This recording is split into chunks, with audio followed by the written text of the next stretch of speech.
오늘 읽은 본문의 말씀 가지고 사무엘을 부르신 하나님이라는 그런 제목으로 함께 말씀을 나누고자 합니다.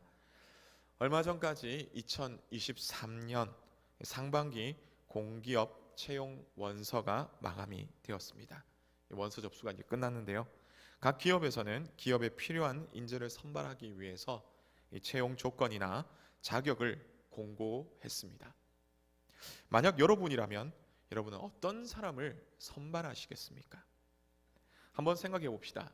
여러분이 건축업을 하신다면, 혹은 카페를 하신다면, 혹은 병원을 운영하신다면 어떤 사람이 필요할까요? 만약 건축업을 한다면 아무래도 건축 관련 자격증이 있는 사람이거나 혹은 건축업을 잘 아는 사람을 직원으로 이렇게 채용할 것입니다. 만약 여러분이 카페를 하신다면 카페나 커피나 디저트에 관심이 있으며 커피 제조를 이렇게 훈련받은 사람을 직원으로 아마 채용하실 것입니다.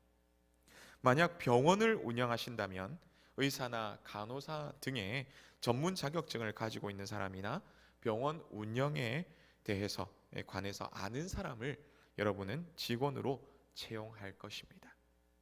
이처럼 각 기업이나 그 사업에 맞는, 그 특성에 맞는 필요한 사람들을 이렇게 불러서 직원으로 채용할 것이죠. 이것은 하나님 나라도 마찬가지입니다. 그런데 사사시대에 나타난 하나님의 나라라고 불려지는 이스라엘은요, 안타깝게도 그 수많은 사람들이 하나님의 일에 대해서는 별로 관심이 없었다라는 것이죠. 이에 대해서 사사기 21장 25절에서는 이렇게 말씀합니다. 그때에 이스라엘에 왕이 없으므로 사람이 각기 자기의 소견에 옳은 대로 행하였더라. 아멘. 하나님께서는 분명 출애굽하실 때부터 하나님이 누구심을 분명히 밝히고 있습니다. 출애굽기 3장에서 불붙은 그런 떨기 나무에서 모세를 만나서 말씀하신 그런 긴 내용 중에 분명히 나와 있는데요. 그 가운데 8절에서 이렇게 말씀합니다. 제가 읽어드리겠습니다. 내가 내려가서 그들을 애굽인의 손에서 건져내고 그들을 그 땅에서 인도하여 아름답고 광대한 땅, 젖과 꿀이 흐르는 땅, 곧 가나안 족속, 헷 족속, 아모리 족속, 브리스 족속, 히위 족속, 여부스 족속의 지방에 데려가려 하노라. 아멘. 하나님이 어떤 분이냐라고 한다면 종되었던 애굽에서 그냥 종으로 내어두는 것이 아니라 그 애굽인들의 손에서 건져내신 바로 그러한 분이라고 말씀하시는 것이죠. 그뿐 아닙니다. 12절에서 왜 이스라엘을 인도하신다라고 말씀합니까? 12절에서 이렇게 말씀합니다. 하나님이 이르시되 내가 반드시 너와 함께 있으리라. 내가 그 백성을 애굽에서 인도하여 낸 후에 너희가 이 산에서 하나님을 섬기리니 이것이 내가 너를 보낸 증거니라. 아멘. 하나님을 섬기기 위해서라는 것이죠. 하나님께서는 모세를 통해서 이스라엘 백성에게 하나님은 어떤 분이시며 이스라엘은 어떤 존재며 그리고 무엇을 해야 하는 존재인지 출애굽 사건을 통해서 이미 밝히 말씀해 주셨습니다. 하지만 오랜 시간이 지나면서 이스라엘은 그것을 깨닫지 못했던 것이죠. 이러한 이스라엘 모습은 단순히 사사시대뿐만 아닙니다. 신약시대에서도 마찬가지였습니다. 마태복음 22장에서 예수님이 이렇게 말씀하시는데요, 2절에서 6절까지 말씀을 제가 읽어드리겠습니다. 천국은 마치 자기 아들을 위하여 혼인잔치를 베푼 어떤 임금과 같으니 그 종들을 보내어 그 청한 사람들을 혼인잔치에 오라 하였더니 오기를 싫어하거늘 다시 다른 종들을 보내며 이르되 청한 사람들에게 이르기를 내가 오찬을 준비하되 나의 소와 살찐 짐승을 잡고 모든 것을 갖추었으니 혼인잔치에 오소서 하라 하였더니 그들이 돌아보지 않고 한 사람은 자기 밭으로 한 사람은 자기 사업하러 가고 그 남은 자들은 종들을 잡아 모욕하고 죽이니. 여러분, 그런데 좀 전에 읽었던 이 말씀이 오늘 우리의 모습과 같지는 않습니까? 사사시대에 있었던 그런 모습이 오늘 우리의 모습과 같지 않느냐라는 말씀입니다. 이런 암울한 상황 가운데서도 놀라운 것은 하나님께서 여전히 사랑으로 하나님의 뜻에 합한 자들 이렇게 부르신다라는 것입니다. 오늘 본문에서도 한 사람이 나오는데요, 바로 사무엘입니다. 사무엘, 그 뜻은 하나님이 들으셨다라는 이름의 뜻이죠. 처음에 한나는 아들이 없으므로 한탄하며 기도하였습니다. 그러나 기도한 도중에 이 땅에 하나님의 사람이 없어서 안타까워하시는 그 하나님의 마음을 알게 되었고요. 그래서 아들을 주시면 하나님께서 쓰시도록 내가 드리겠습니다라고 서원을 했으며, 그렇게 서원해서 하나님께서 그 기도를 들으시고 아들을 주셨기에 하나님이 들으셨습니다라는 뜻의 사무엘이라는 이름을 붙이게 되었던 것입니다. 실제로 하나님은 어두운 사사 시대에서 왕정 시대로 열어가는 그 하나님의 뜻을 사무엘을 통해서 이루어 가셨던 것입니다. 수많은 사람들이 있었지만 그들의 지위와 신분과 권력과 부귀와 능력을 보지 아니하시고 하나님의 뜻 가운데서 사무엘을 세우사 하나님께서는 그 뜻을 하나하나 이루어 가셨다라는 것이죠. 오늘 말씀을 통해서 우리는 하나님이 사용하시는 사람은 과연 어떤 사람인지 함께 살펴보기를 원합니다. 그러면 하나님이 사용하시는 사람은 어떤 사람입니까? 첫 번째는 환경을 초월해 하나님이 부르시는 사람입니다 라는 것입니다. 우리 10절의 말씀을 함께 읽도록 하겠습니다. 시작. 여호와께서 임하여 서서 전과 같이 사무엘아 사무엘아 부르시는지라. 사무엘이 이르되 말씀하옵소서 주의 종이 듣겠나이다 하니. 아멘. 하나님께서는 사무엘을 부르고 계십니다. 그런데 사무엘을 부르실 때에 이 사무엘의 나이가 언제인지 여러분 아십니까? 역사가 요세푸스가 말하기를, 요세푸스에 의하면 오늘 본문의 말씀에서 나오듯 하나님께서 사무엘을 이 처음 부르신 이때는 12살이었다라고 말합니다.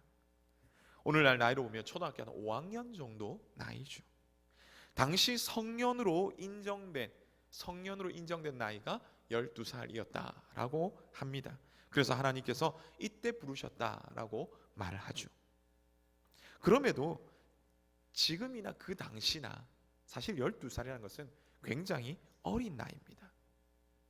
율법에서 정상적인 제사장의 역할을 감당한 그 나이가 언제쯤 되냐면요, 레위기 20장과 민수기 8장에 보면 알 수 있는데요, 25부터 50살까지 25세부터 50세까지였다라고 말씀합니다.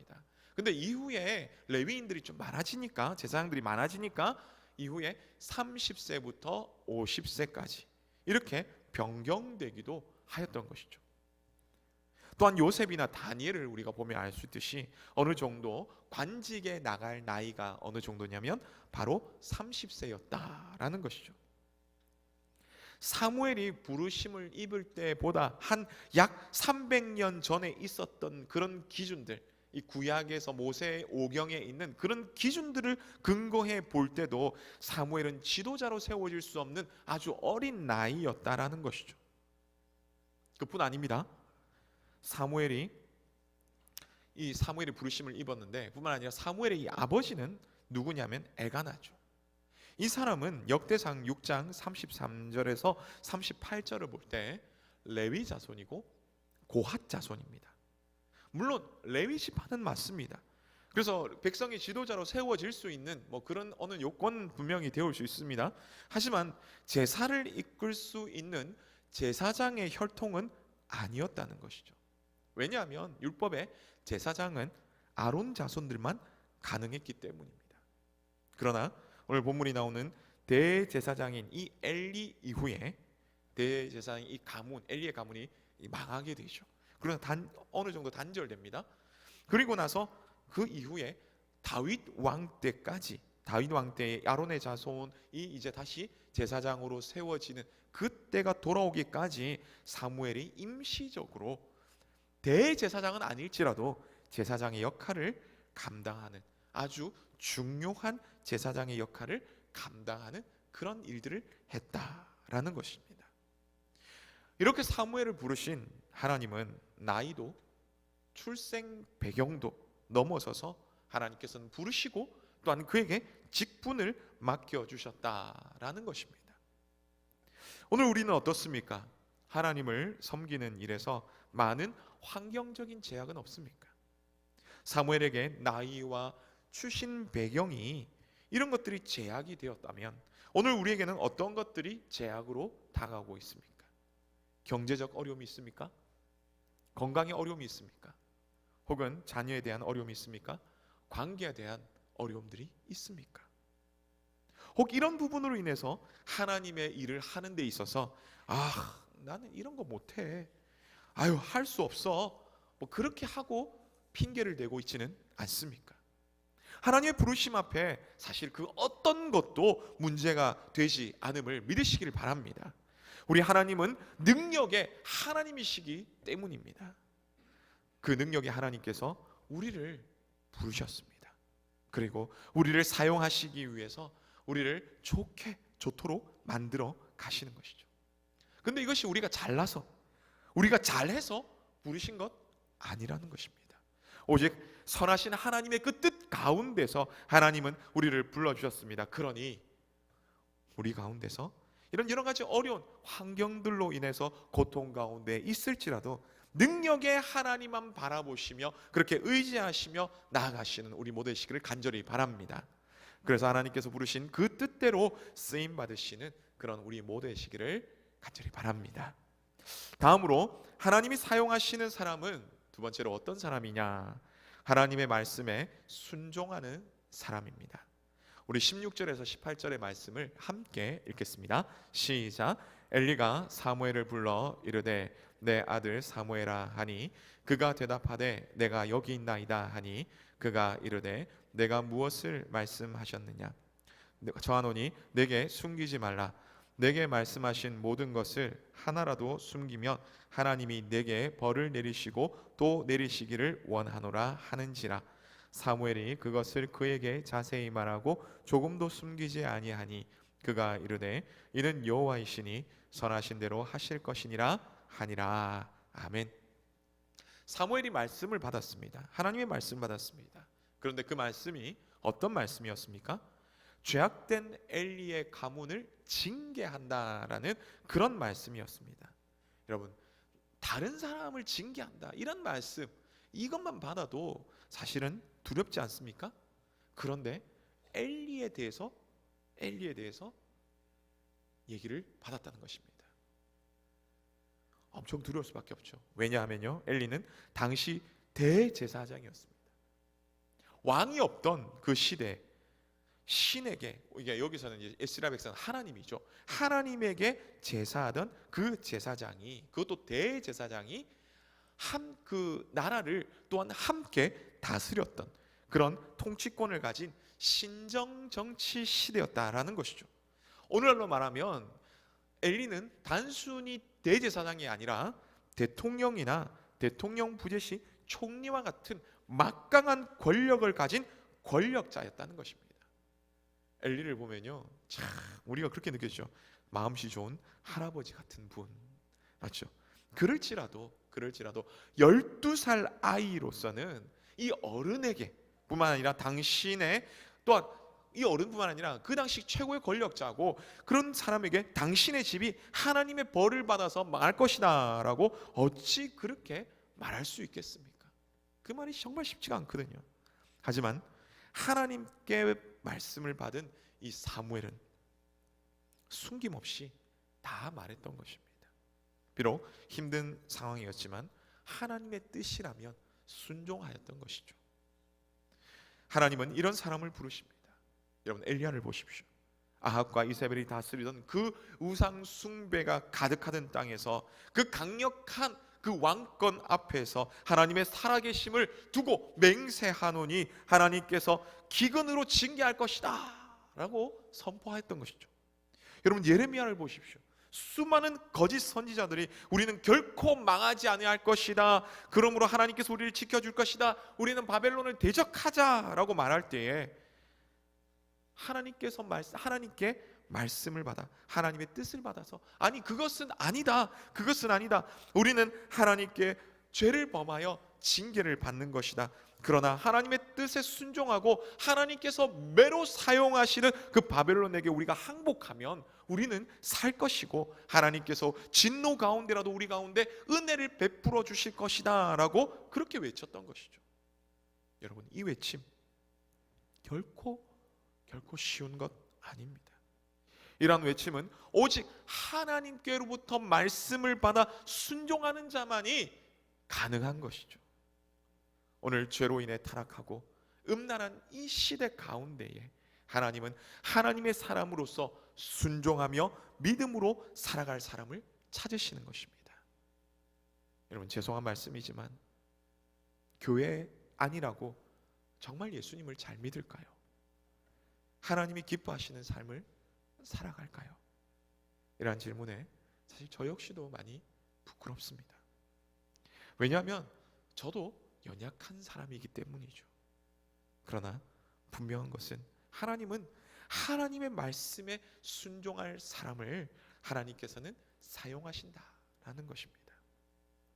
앞서 말씀드렸지만 우리를 부르신 그 하나님께서 그 선하신 뜻에 합당하게 사용하시기 위해서 우리를 부르시고 또한 우리를 만들어 가시는데요, 하나님께 귀하게 쓰임받기 위해서 이렇게 믿음으로 순종하시는 우리 모두 되시기를 간절히 바랍니다. 마지막으로 하나님이 사용하시는 사람은 어떤 사람입니까? 세 번째는 하나님께서 능력을 주시는 사람입니다. 우리 앞에서 어려운 환경을 넘어서 하나님이 부르시는 사람, 하나님께서 세우시는 사람이라면 두 번째는 하나님께 순종하는 사람이었죠. 이제 세 번째는 하나님께서 능력을 주시는 사람입니다. 우리 19절에서 21절 말씀을 함께 읽도록 하겠습니다. 시작. 사무엘이 자라매 여호와께서 그와 함께 계셔서 그의 말이 하나도 땅에 떨어지지 않게 하시니 단에서부터 브엘세바까지의 온 이스라엘이 사무엘은 여호와의 선지자로 세우심을 입은 줄을 알았더라. 여호와께서 실로에서 다시 나타나시되 여호와께서 실로에서 여호와의 말씀으로 사무엘에게 자기를 나타내시니라. 아멘. 아무것도 내세울 것이 없었던 사무엘이었습니다. 그러나 그런 사무엘을 하나님께서는 부르셨습니다. 사무엘 역시 그런 하나님의 부르심 앞에, 그 뜻 앞에 비록 힘든 가운데 있었지만 순종하였습니다. 어쩌면 이런 사건은 오늘 말씀 보면 단 한 번의 사건일 수 있다는 것이죠. 단 한 번의 사건에 불과할 수도 있었습니다. 그런데 놀라운 것은 하나님은 하나님의 일을 하기 위해서 부르신 사무엘을 그냥 단 한 번 내가 쓰고 그냥 버려둔, 그렇게 내버려두는 그런 모습으로 하나님은 사무엘을 쓰지 않으셨다는 것이죠. 읽었던 우리가 19절의 말씀 보니 사무엘이 자라면 자랄수록 하나님이 사무엘과 함께 계셔서 그 말이 하나도 땅에 떨어지지 않게 하셨다라고 말씀하시는 것입니다. 20절에서는 온 이스라엘이 사무엘이 여호와의 선지자로 세워진 줄을 알았다라고 말씀하죠. 21절에 보니 놀라운 일이 벌어졌는데 여호와께서 그 말씀으로 사무엘에게 나타나셨다라는 것입니다. 근데 이게 왜 놀라운 일이냐라고 하면 우리는 오늘 본문에서 읽지는 않았지만 3장 1절에 보면 이렇게 말씀하고 있기 때문입니다. 제가 읽어드리겠습니다. 아이 사무엘이 엘리 앞에서 여호와를 섬길 때는 여호와의 말씀이 희귀하여 이상이 흔히 보이지 않았더라. 아멘. 사무엘이 어릴 때는 여호와의 말씀이 희귀하였다는 것이죠. 없어도 너무 없었고 정말 간혹 한 번 정도 될까 말까 할 정도로 그렇게 하나님의 말씀이 임하였다는 것입니다. 그런데 이제 사무엘을 통해서 하나님께서 말씀하시기 시작했다 있다라는 것이죠. 하나님께서는 이렇게 부르신 사무엘을 통해서 하나님의 임재와 능력을 보여주셨다라는 것입니다. 사랑하는 성도 여러분, 사무엘을 부르신 하나님께서 또한 우리를 부르셨다는 것을 여러분 믿으십니까? 그리고 또 우리를 부르신 하나님께서 우리를 사용하신다는 것을 여러분 믿으십니까? 우리는 하나님의 사용하심 앞에 순종으로 나가야 하는 것입니다. 그럴 때 하나님은 연약한 우리를 그냥 그래 내가 사용할게, 대충 사용하는 것, 그리고 버려두는 것, 그런 것이 아니라 하나님께서는 우리와 함께 계셔서 우리를 붙드시고 우리에게 힘을 주시고 은혜와 은사를 더하여 주시는 것입니다. 그래서 우리를 주님의 몸된 교회로 세워가도록 만들어 주시는 것입니다. 하지만 우리를 돌아보면요, 우리에게 너무나 많은 연약함이 있습니다. 저 역시 제 자신을 봐도 참 연약한 부분이 많이 있습니다. 하지만 하나님께서 그럼에도 불구하고 하나님께서 힘 주시고 지혜 주시고 능력 주셔서 이렇게 사역을 감당하게 하심을 저는 믿습니다. 그게 이 저뿐이겠습니까? 여기는 여러분들, 아니 어쩌면 우리 모두 다 하나님께서는 힘 주셔서, 그렇게 하나님께서는 함께 하여 주셔서 우리 가운데 봉사하며 살아가게 하시는 것이죠. 하지만 우리 자신, 우리 역시도 우리 모두가 다 마찬가지죠. 연약한 부분들이 매우 많습니다. 그러기에 우리는 하나님의 은혜를 바라며 하나님께 소망을 두며 우리는 기도해야 하는 것입니다. 우리는 이렇게 기도해야 됩니다. 하나님, 우리는 너무 연약합니다. 하나님, 우리를 부르신 하나님, 우리를 사용하시는 하나님, 그냥 우리를 한번 사용하신 것이 아니라 오늘 말씀대로 우리를 붙들어 주시고 우리에게 힘 주시고 능력 주시옵소서라고 우리는 그렇게 기도해야 하는 것입니다. 우리가 하나님을 의지하고 나갈 때, 우리가 그렇게 하나님을 의지하고 기도할 때 오늘 이 말씀처럼, 이 말씀의 사무엘처럼 하나님께서는 우리를 세우시고 도와주실 것입니다. 그리고 능력으로 하나님은 채워주실 것입니다. 우리가 이것을 기억하며 하나님의 도우심을 바라며 하나님의 능력으로 섬기며 살아가시는 우리 모두가 되시기를 간절히 바랍니다. 말씀했습니다. 앞서 서론에서 말씀드렸듯이 여러분이 만약에 기업이나 사업을 하신다면 어떤 사람을 채용하기를 원하십니까? 아마 각자마다 기준들이 다르시겠죠. 하지만 하나 분명한 것은 게으르고 나태하고 못하겠다고 뒤로 막 나자빠져 있는 이런 사람은 결코 사용하지 않을 것입니다. 하나님의 부르심 앞에 우리는 어떻게 반응하며 살아가고 있습니까? 나 먹고 살기도 바쁜데 하나님의 일은 좀 그렇지 하면서 그렇게 우리의 삶 가운데서, 우리의 우선순위 가운데서 하나님의 일을 가장 뒤로 하거나 저 뒷순서로 우리는 그렇게 하며 살아가고 있지는 않습니까? 우리는 하나님의 부르심 앞에 귀를 기울여야 됩니다. 오늘도 부르시는 그 하나님 앞에서 우리는 귀를 기울여야 됩니다. 그리고 순종함으로 반응을 해야 되는 것입니다. 말씀과 기도로 주님의 뜻을 알아서 하나님 앞에 힘을 받아야 되는 것입니다. 그리고 믿음으로 순종해 나가는 것이요, 이렇게 믿음으로 순종해 나가는 그런 우리 모두가 되시기를 간절히 바랍니다. 그래서 2023년 한 해 하나님의 마음을 기쁘시게 해드리는 우리 모두가 되시기를 주님의 이름으로 축복합니다.